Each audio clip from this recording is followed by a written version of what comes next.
یہ میری خوش قسمتی کہ میں حضور کا امت ساری زندگی اس کا شکریہ ادا کرتا رہوں تو کہ شکر ادا. ہم حضور کے امتی، نبی انتظار کرتے رہے، نبی منتظر رہے. حضرت خلیل اللہ اللہ کی بارگاہ میں پکار رہے ہیں، ربنا وابعث فیہم رسولا، مالک رسول بھیج دے. کوئی کہتا ہے لیسا بفظ ولا بغلظ، وہ ترشرو نہیں ہوگا، سخت مزاج نہیں ہوگا، ماتھے پہ شکنے لانے والا نہیں ہوگا، وہ پیار بانٹنے والا ہوگا. بس وہ آیا جا رہا. حضرت عیسیٰ نے تو نام بھی بتا دیا نا، مبشرم برسول یاتی من بعد اسمہ احمد.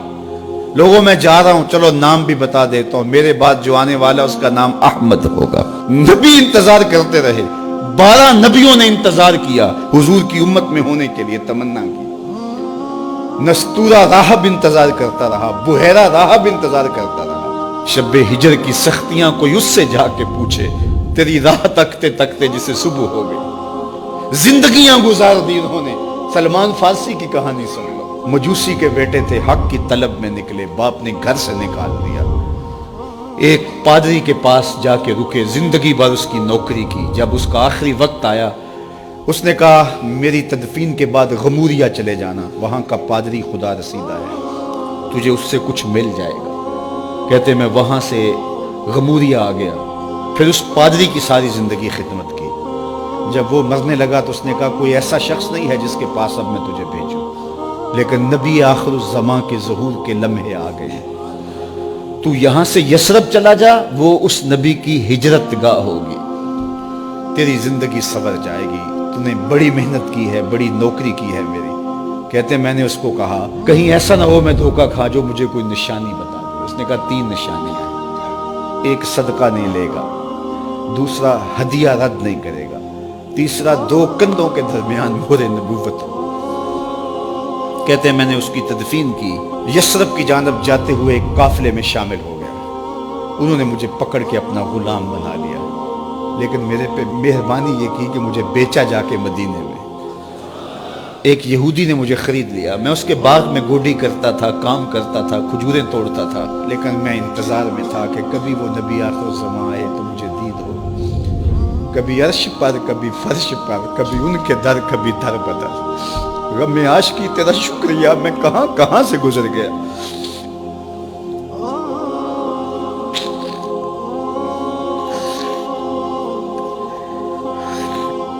کہتے ہیں ایک دن میں اپنے باغ میں کھجوریں توڑ رہا تھا کہ ہواؤں میں مستی پیدا ہو گئی اور ہر سمت سے طلع البدر علینا کی صدائیں گونجنے لگی. میں سمجھ گیا کہ وہ لمحے آ گئے. میں نے چھلانگ لگا دی اور دوڑ پڑا.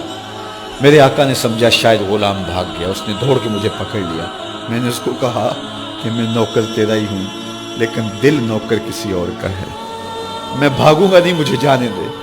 میں کچھ کھجوریں لے گیا تھا صدقے کی نیت سے، جا کے حضور کو پیش کی. آقا کریم نے فرمایا ہم نبی صدقہ نہیں لیتے. کہتے ہیں نشانی ایک پوری ہو گئی. کہتے ہیں کہ میں کچھ دنوں کے بعد اور کھجوریں لے گیا اور میری نیت ہدیہ کی تھی. میں نے پیش کی، حضور نے قبول فرما لی. لیکن میں بھی کہتا تھا تیسری نشانی بھی پوری ہو لے تو پھر مانوں گا. اور وہ کیا تھی؟ 2 کندھوں کے درمیان مہر نبوت. کہتے ہیں ایک دن حضور میرے باغ میں آئے اور آقا کریم نے اپنے مبارک کندھے پہ چادر رکھی ہوئی تھی اور چادر کی اوٹ میں مہر نبوت چھپی ہوئی تھی.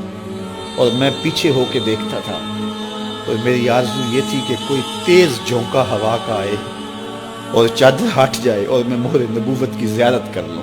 حضور میرے ارادہ قلب سے آگاہ ہوئے. فَأَلْقَى إِلَيَّ رِدَاءَهُ، حضور نے چادر اتار کے میری جانب پھینکی اور پھر ایسے رخ کر کے فرمایا انظر الی ما امرت بہ، اس پادری نے جو بتایا تھا دیکھ لے آ کے. تو کہا میں نے دیکھا کہ حضور کے کندھوں کے درمیان